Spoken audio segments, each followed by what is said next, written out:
Olá, bem-vindos. Nós estamos começando neste exato momento a segunda edição do Boletim da Revista Cenário, que vai falar um pouco sobre o segundo turno das eleições municipais deste ano. E aqui nos estúdios nós recebemos o delegado da Polícia Federal, Fábio Pessoa, que vai fazer uma análise sobre o segundo turno das eleições. Junto comigo, a minha colega Vanessa Taveira também vai fazer parte dessa entrevista.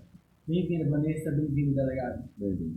Obrigada, Gabriel. Boa tarde a todos os nossos internautas. Boa tarde ao delegado Fábio Pessoa. E obrigada mais uma vez por estar aqui conosco em nosso estúdio C da TV Senado. Delegado, eu começo essa entrevista perguntando ao senhor se houve algum crime registrado neste segundo turno das eleições municipais. Bom, a gente tem várias equipes que estão atuando durante a semana, recebendo denúncias de crimes eleitorais e verificando situações. Então, assim, hoje recebemos diversas denúncias. Nós estamos com 2 canais para receber denúncias na Polícia Federal. Um é o telefone para a pessoa ligar, 3655-1515. A pessoa que liga para registrar uma denúncia de um provável crime eleitoral que possa estar acontecendo nesse domingo de eleição, vai ser atendido e vai ser direcionado a um grupo de pessoas de policiais que está recebendo essas denúncias e tratando essas denúncias. E encaminhando imediatamente para uma equipe que vai estar na rua atendendo essa ocorrência. Temos também um outro canal, que é o WhatsApp. E nesse canal aí, no 3655-1598, ele é o WhatsApp.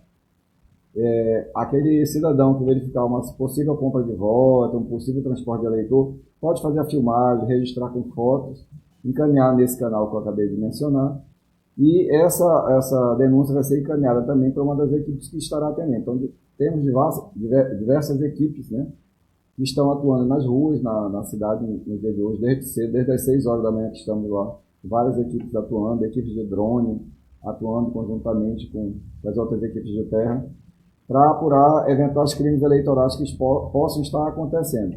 E recebendo diversas denúncias, algumas de transporte de eleitores, outras denúncias de compra de voto. Estamos apurando elas. Inclusive tem uma que está em curso agora na Polícia Federal, que foi trazido pela PM e pela Polícia Federal também, que encontrou lá a ocorrência na rua e trouxeram para a PF e está sendo analisado o caso. O que o senhor pode falar sobre essa ocorrência? A informação é que foi apreendido junto com essa pessoa mais de R$4.000. Procede? Sim, procede, confirma. Na área do bairro Novo Aleixo, tinha uma equipe da PM que estava abordando um condutor de um veículo onde tinha um passageiro nesse veículo, e a denúncia que a PM estava atendendo era de suposta compra de votos, que estaria acontecendo ali naquela área do bairro Novo Aleixo. A equipe de drones estava passando ali próximo no local, verificou a ocorrência, se juntou à equipe da PM, e eles verificaram do que se tratava. Foi explicado qual era a ocorrência, ligaram para mim e perguntaram se deveria ou não levar lá para a PF, uma vez que foi encontrada com a pessoa quase R$6.000, na verdade. Era um advogado que estava no veículo e o veículo estava sendo conduzido pelo motorista desse advogado. A ocorrência então foi levada para a PF, lá chegando foi recebido por uma equipe da Polícia Federal para atender a ocorrência, e o delegado está analisando os fatos, está ouvindo os PMs, está ouvindo os conduzidos, que são 2 nesse caso, está verificando se é o caso de lavrar um auto de prisão em flagrante ou se ele vai apenas ouvir as pessoas, reduzir a termo as oitivas dessas pessoas, eventualmente apreender esse valor, caso não consiga se comprovar a origem ilícita desse dinheiro, e nesse caso, não se lavrando o auto de prisão em flagrante, haverá comunicação à Justiça Eleitoral solicitando autorização para instaurar um inquérito policial, porque no caso de crime eleitoral, a Polícia Federal não pode instaurar um inquérito de ofício, a não ser que seja por flagrante, porque a gente instaura um inquérito por auto de prisão em flagrante ou por portaria. Auto de prisão em flagrante, sim, a Polícia Federal tem autonomia para instaurar de imediato esse flagrante, se assim verificar que existe procedência da informação ali, que é o caso que está sendo analisado. Se o delegado que está atendendo essa ocorrência entender que não é o caso de auto de prisão em flagrante, ele pode simplesmente reduzir a termo de todo mundo ali, dos condutores, dos conduzidos, registrar lá o que for bem entender ali, eventualmente apreender algum documento ou apreender um valor, no caso que a gente está tratando de valores aqui, e nesse caso sim, remeter para a Justiça Eleitoral e solicitar autorização para instaurar inquérito. Eu não tenho essa informação se a ocorrência foi convertida em auto prisão em flagrante ou se ele vai apenas ouvir os envolvidos. Só para deixar claro para quem está assistindo a gente nesse exato momento, então nós temos até o momento uma ocorrência que foi registrada hoje com a suspeita de um advogado que estava conduzindo um carro no bairro Novo Aleixo com uma quantia de R$6.000. Quase R$6.000. Quase R$6.000, aproximadamente, né? Quem estava conduzindo o veículo não era o advogado, era o motorista do advogado. Então, no caso, foram conduzidas 2 pessoas para a Polícia Federal e está se verificando a possibilidade desse dinheiro ser ou não ilícito. Então, se os conduzidos não conseguirem comprovar a origem lícita desse dinheiro, aí sim se lavra o auto em flagrante. No caso aí, caberia uma tentativa de compra de voto. É um crime afiançável, porque a pena é menor que 4 anos, aí nesse caso a autoridade policial ela tem a possibilidade de determinar o pagamento de fiança, para que os envolvidos possam se livrar soltos. Se eles não tiverem condição de pagar a fiança, aí sim, eles são recolhidos da cadeia, né, pública, e aí na audiência de custódia, que seria realizado no caso, dependendo do horário, talvez da manhã, quando terminar essa ocorrência, né, ou hoje ainda, e aí sim o juiz poderia ou não decidir pelo arbitramento de uma outra fiança. Né? E delegado, você colocou agora sobre o uso de drones, né, até nessa situação. E eu pergunto a você, essa foi uma iniciativa da Polícia Federal para essas eleições municipais? E qual a avaliação que você faz com o uso desse equipamento? Sim, de fato, a nova Direção-Geral da Polícia Federal, ela orientou que nessas eleições nós pudéssemos fazer uso de forma massiva de drones em cada município, em cada localidade do nosso país, que é tão grande, né, em extensão territorial, para coibir e reprimir a prática de crimes eleitorais. Então, em todos os estados da federação, em vários municípios onde há um contingente de eleitores maior, foi utilizada essa ferramenta.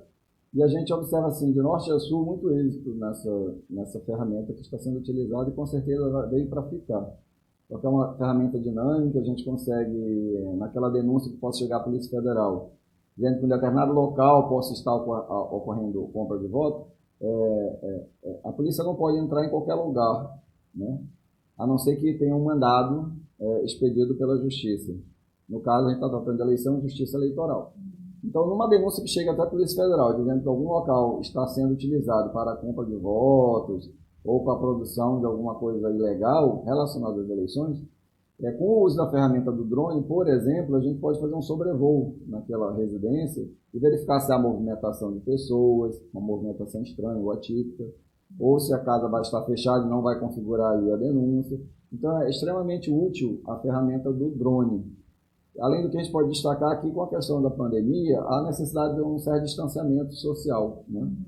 Então, naquelas ocorrências que envolvem mais pessoas, mais multidões, então é possível que a Polícia Federal chegue até aquele local, de forma aérea ali, verifique a situação e analisa se naquele caso específico há necessidade de haver esse contato, essa proximidade maior, e abordar ali para ver se há ou não algum crime que esteja acontecendo ali, para apurar melhor. Então, está sendo uma ferramenta bastante útil para a gente. O resultado está sendo positivo. Está positivo. Veio em decorrência desse momento que a gente está vivenciando, né, que é a pandemia, mas pretende-se continuar com os equipamentos, né, a serviço do órgão. Sim. Delegado, eu gostaria agora, a gente falou um pouco sobre compra de votos. A gente acompanhou durante o primeiro turno e agora, com essa ocorrência que aconteceu, que houve várias ocorrências de pessoas transportando uma quantidade enorme de dinheiro, né? A suspeita da Polícia Federal é que haja compra de votos com esse dinheiro ilícito. Como é que está essas investigações de ocorrências que aconteceram no primeiro turno e dessa? O senhor falou que ainda há as investigações acontecem de forma que para apurar quem é o responsável desses casos. Eu pergunto ao senhor, como é que está as ocorrências do primeiro turno? Já há algum indiciamento ou ainda está sendo verificado? Bom, naqueles casos em que houve a lavratura do auto de prisão em flagrante, já é feito um indiciamento, né? Então a gente teve diversos, no primeiro turno a gente tinha equipes espalhadas até pelo interior do estado, então a gente teve lavratura de auto de prisão em flagrante em Quari, em Tefé, né? E diversas ocorrências. Só em Coari, quando estava acabando assim o pleito, a gente conseguiu registrar 6 ocorrências lá de crimes eleitorais, né? Teve entre compra de votos e transporte de eleitores, né? Tefé também tivemos diversas ocorrências, salvo engano, tivemos 5 ocorrências lá em Tefé. Tivemos a apreensão de uma quantidade expressiva de valores em, acho que Manacapuru, salvo engano, onde foi apreendida uma quantia lá de aproximadamente R$ 50 mil. Aqui em Manaus a gente teve uma outra operação que a gente fez, atendendo também denúncias de eventual compra de votos num determinado ponto da cidade de Manaus, ali próximo a Petrópolis, ali. E a gente analisou ali, São Francisco, aliás, ali próximo a Cefaz, analisamos, também apreendemos alguns valores. Essas ocorrências, na verdade, elas geraram flagrantes, e quando geram flagrantes, já há iniciamento dos conduzidos. E de modo que nesses crimes, como a gente falou mais cedo, compra de voto, é permitido a aplicação, né, o arbitramento de uma fiança. A autoridade policial pode, analisando o fato, as condições econômicas dos envolvidos, arbitrar um valor de fiança. Isso é previsto na legislação, né, no Código de Processo Penal. E nesses casos, como há essa possibilidade, normalmente as pessoas conduzidas são ouvidas, mas elas geralmente conseguem pagar uma fiança. Eu não sei te dizer se em todos esses casos houve pagamento ou não de fiança, porque uma coisa é o delegado arbitrar essa fiança, outra coisa é a pessoa ter condições, né, de saldar esse valor. Mas quando a pessoa não tem ali de forma imediata, ela vai ser conduzida para o local e durante a audiência de custódia, o juiz, sim, analisando o contexto geral, ele vai decidir se libera a pessoa, mesmo que não seja mediante fiança, e aplica nesse caso ali alguma alternativa, né? A gente chama aquelas cautelares, em que ele vai determinar que a pessoa fique recolhida em um determinado local ou alguma outra que a legislação prevê. O senhor considera esse pleito no segundo turno tranquilo, diferente do que foi no primeiro turno? No primeiro turno a gente tínhamos eleições municipais em todos os municípios aqui, né? A gente falando aqui do Amazonas, né? Tanto na capital quanto no interior do estado. Tínhamos no Brasil inteiro, né? Em todos os municípios. Assim, falando do Amazonas, a gente teve diversas ocorrências. Tivemos ocorrências também em Tabatinga, esqueci de falar. Em Tabatinga a gente tem uma delegacia de polícia lá, e eles têm uma área de abrangência lá. Tivemos a apreensão de uma quantidade vultosa de ranchos lá, foram apreendidos cestas básicas, no caso, ranchos que a gente chama, é o coloquial que o povo fala aqui, né? Então, várias cestas básicas, não lembro agora o valor, mas uma quantidade bem elevada de cestas básicas. Nessa ocorrência, até o Ministério Público Eleitoral acompanhou a diligência e decidiram por bem não lavrar um auto em flagrante ali naquela situação específica. Então, tivemos várias ocorrências, né? É normal ter mais ocorrências no primeiro turno, porque nos municípios, em todos os municípios estava acontecendo a eleição, né? Agora, no segundo turno, só restou aqui a capital do estado, né? Manaus. Então, assim, está muito mais tranquilo, a gente tem observado, eu já imaginava que ia ser mais tranquilo, né? Esse segundo turno. De fato, vem sendo mais tranquilo. No sábado, a gente deixou uma equipe de plantão na Polícia Federal para atender qualquer ocorrência que pudesse chegar ali e atender de forma imediata.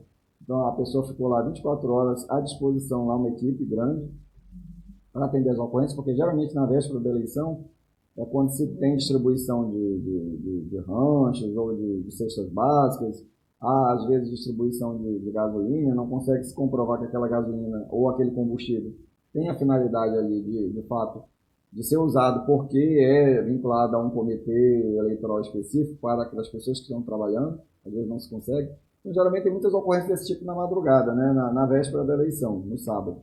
Mas esse último sábado, ontem no caso, foi bastante tranquilo, não tivemos registro de nenhuma ocorrência. Foi bem tranquilo mesmo. Beleza. Delegado, e ainda falando sobre ocorrências, e também pelo momento que nós estamos vivendo de pandemia, percebe-se que as redes sociais foram muito utilizadas, né, por todos os candidatos, para campanhas eleitorais, propagandas eleitorais. E aí, falando de ocorrências, a gente percebe que, mesmo estando tranquilo nesse segundo turno, houveram bastante ocorrências no primeiro turno. E aí eu pergunto, sobre as fake news, o registro de fake news foi considerado relativamente grande ou maior do que nas eleições anteriores?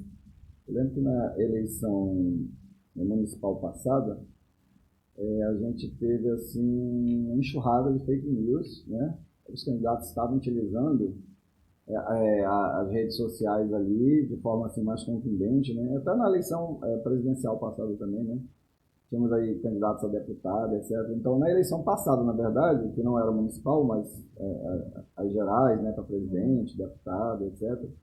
Naquele ano, eu lembro que eu estava presidindo também a atuação da Polícia Federal, coordenando as atividades da Polícia Federal, no âmbito da Justiça Eleitoral, e a gente viu assim que foi utilizado de forma maciça, né, a mídia, as redes sociais, para divulgar notícias falsas contra candidatos. E nesse caso, a fake news vai denegrir a imagem do determinado candidato, né? Às vezes a gente notou lá que foi utilizado sites do exterior para divulgar essa notícia falsa. As pessoas naquela época entendiam que a internet seria uma terra sem lei, acredito eu. Eles imaginavam que a Polícia Federal não iria conseguir chegar até os responsáveis por aqueles crimes. Só que naquela época já foi feito um acordo de cooperação com as empresas Facebook, WhatsApp, Instagram. Todas elas se comprometeram perante a Justiça Eleitoral do Brasil a fornecer de forma rápida, célere, as informações que nós requisitássemos. Então, diante disso, a gente conseguiu esclarecer diversos fatos. Foram instaurados diversos inquéritos policiais, muitos inquéritos policiais mesmo, eu não tenho o número exato aqui. E a gente, como tinha esse canal de conversa assim, ágil, então a gente conseguiu obter informações rápidas, conseguimos indiciar os envolvidos e ficou provado ali que a internet não é uma terra sem lei. Então, essa eleição, devido à pandemia, eu até estava esperando que fosse haver um grande número de fake news na justiça, denegrindo a imagem de um candidato contra o outro, uma vez que, em tese, o momento de pandêmico que a gente vive, inibiria o candidato a estar na rua. Mas acabou que, chegando mais próximo à eleição, os candidatos começaram a ir mais um pouco para a rua, né, atuar, tendo um contato mais próximo do seu eleitorado, e a gente não viu assim uma crescência do número de registros, né, de fake news comunicados da Polícia Federal. A gente não conseguiu ainda absorver todo o material que chegou, mas assim, chegou bem pouco. Em suma, bem menor. Inclusive, falando sobre fake news ou o crime cibernético, né, a gente acompanhou agora nos últimos dias, no primeiro turno. A gente acompanhou que houve um ataque ao site, né, do STJ. No dia da eleição houve uma certa lentidão na apuração dos votos. Depois o ministro lá explicou o que estava acontecendo, que estava tendo um ataque maciço de hackers, né, no site do TSE, querendo colocar em xeque ou fragilizar esse processo eleitoral que ocorre no Brasil de uma maneira extremamente profícua, né? Nós somos o único país do mundo onde temos essa possibilidade desse voto ser eletrônico e ele ocorre de norte a sul do país, de leste a oeste. Então, assim, é um país assim único. Não existe nenhum país no mundo que tenha um processo eleitoral tão célere como o nosso. Então, a gente viu que hackers estavam atuando. Só que a Polícia Federal foi colocada em campo para investigar o caso e saiu agora, nesses últimos dias, se não me engano, ontem, já saíram prisões, né, acontecidas lá em Portugal, onde o hacker que foi identificado cometendo o crime já foi preso até.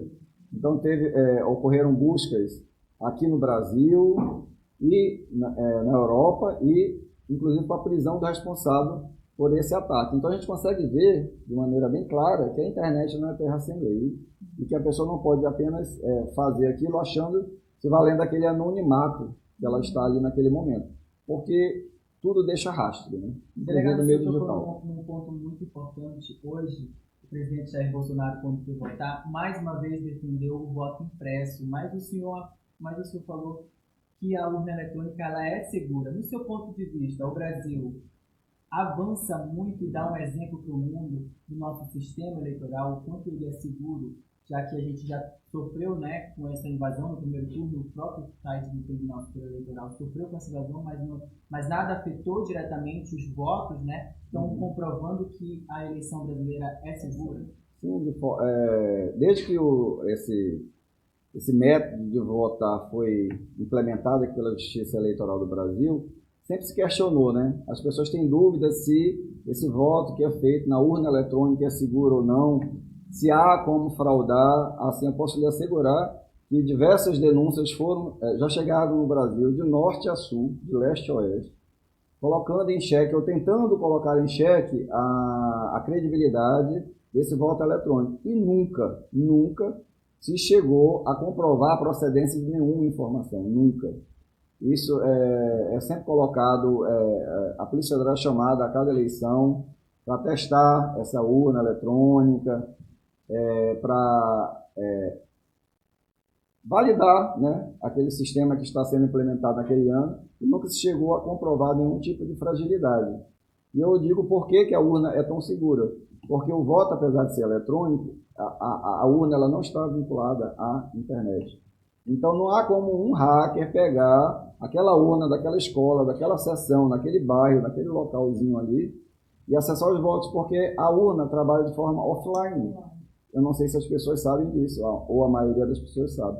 Mas a urna ela trabalha de forma offline. Inclusive, se faltar energia elétrica, a urna vai continuar funcionando, porque a urna tem uma bateria de duração em torno de 6 horas. Então, quando ela chega lá, ela é carregada na energia elétrica daquele local, daquela escola, e ela está funcionando. Se acontecer uma queda de energia, como aconteceu no primeiro turno, em alguns locais, inclusive aqui na cidade de Manaus, os eleitores vão poder votar normalmente. Os votos vão continuar sendo coletados. E a transmissão se dá apenas no final da votação. Terminada a votação, é que o servidor da Justiça Eleitoral vai utilizar ali as ferramentas que ele dispõe para fazer essa transmissão. E essa transmissão vai direto para o TSE. Então, sequer vem direto para os TREs dos estados. Então, é um processo extremamente rigoroso, extremamente seguro. Os dados são todos criptografados. Então, não é qualquer pessoa que consegue pegar um dado criptografado e decodificá-lo. É algo extremamente complexo de ser feito. E a Justiça Eleitoral usa essas chaves de criptografia na saída do dado até a chegada do dado no TSE. E essas chaves elas têm que ser complementares. Então não tem maneira de fraudar. Nunca se comprovou, de fato, que a urna é frágil, que esse sistema de votação que a gente tem visto aqui, que a gente consegue apurar de forma tão séria, possa ser questionado. De fato, nunca se conseguiu comprovar nenhum crime nesse caso. Bom, estamos chegando ao fim, né? O nosso bate-papo está muito bom, informações bastante importantes para passar aos nossos internautas. Nós queremos agradecer a sua vinda aqui mais uma vez. Somos muito gratos pela sua participação aqui conosco, no nosso estúdio, e deixo aberto para as suas considerações finais. A gente quer agradecer aqui, que eu não tive nem a oportunidade no início. Estamos um pouco acelerados nesse período eleitoral. É muito gostoso trabalhar com eleição, é muito dinâmico. Quem é polícia, especialmente, gosta muito dessa atividade do corpo a corpo, em que pesa a pandemia, né? Mas a gente gosta da ação, a gente não gosta nada parado. Então, assim, a gente quer agradecer o convite dessa prestigiada revista, né? A Polícia Federal, se fazer presente aqui, para expor um pouco do seu trabalho e dizer que estamos à disposição. Inclusive, mais cedo a gente esteve lá com a imprensa na sede da Polícia Federal também, eles estiveram lá fazendo entrevistas conosco lá, tirando as dúvidas das ocorrências que estavam chegando, e a gente sempre está aberto a conversar com a mídia. Lógico que muitas vezes, a gente não, na maioria das vezes, a gente não expõe as pessoas, os envolvidos, isso é uma prática da Polícia Federal, a gente não pode citar dados da investigação, porque as investigações sempre ocorrem de maneira sigilosa, e muito menos a gente pode citar nomes dos envolvidos. Até porque quando envolve a questão eleitoral, principalmente, a gente precisa ainda agir com mais zelo ainda, para que não fique configurado nenhuma tentativa de uso da Polícia Federal. Então, nossos agradecimentos e nosso boa tarde. A gente que agradece mais uma vez a sua participação aqui neste domingo de eleição. Bom trabalho para o senhor. Muito obrigado, bom trabalho para vocês também. Até a próxima, delegado.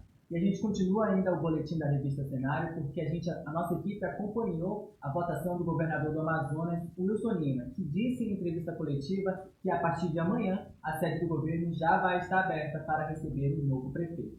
Veja o que disse o governador em entrevista coletiva.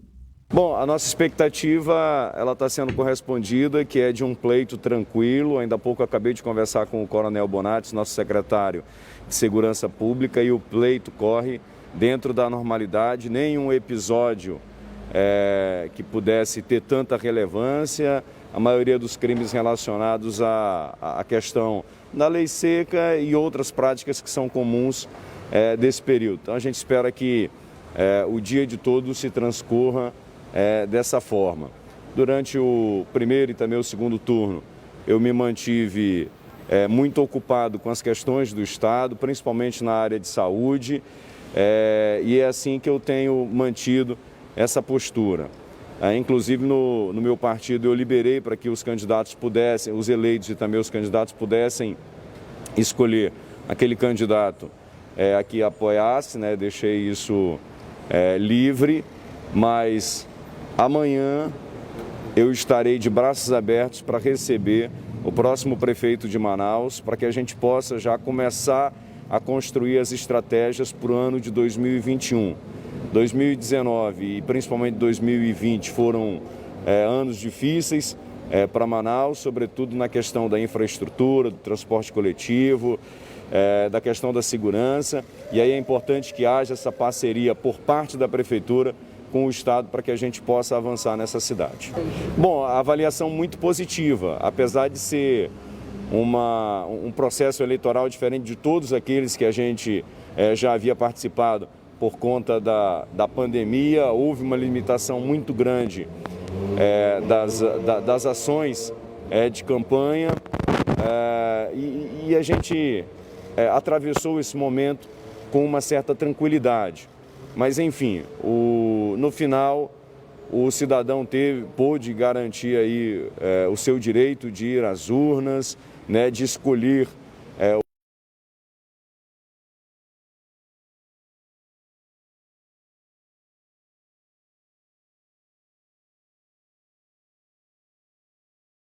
está acompanhando esse dia tão importante de 57 cidades no Brasil. Tendo o segundo turno, a revista Cenário está com uma equipe completíssima para levar você a melhor das informações que estão acontecendo nesse dia. Mais tarde, após o resultado, nós vamos voltar mostrando quem são os prefeitos das capitais da Amazônia. É só acessar nosso site revistacenario.com.br que você, eleitor, vai ter todos os acessos para saber quem serão os próximos prefeitos das cidades brasileiras. Meu nome é Gabriel Abreu e esse foi mais um boletim da revista Cenário. Até a próxima.